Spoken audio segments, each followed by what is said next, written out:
کہاں جاؤں؟ دنیا میں 1 انچ نہیں ہے، کوئی ملک نہیں ہے جہاں اے اللہ تیرا دین قائم ہو، جائیں تو کہاں جائیں؟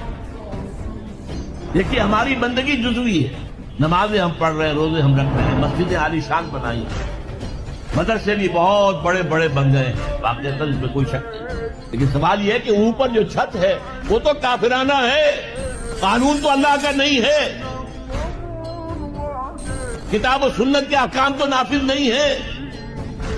ہاں نماز ہے، روزہ ہے، حج ہے، زکات ہے، تو نماز اور روزہ تو ہندوستان میں بھی ہو رہا ہے۔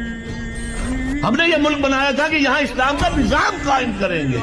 نماز تو آپ امریکہ میں جا کر پڑھیے، امریکہ کو کوئی اعتراض ہی نہیں، لیکن تم کہو کہ اسلام کا نظام ہم قائم کریں گے، نہیں کرنے دیں گے تمہیں کبھی بھی۔ تم چاہو کہ تم اسلام کا معاشی نظام قائم کرو، کبھی اجازت نہیں دیں گے۔ تم چاہو کہ اسلام کی معاشرتی اقدار کو تم قائم کرو، کبھی نہیں کرنے دیں گے۔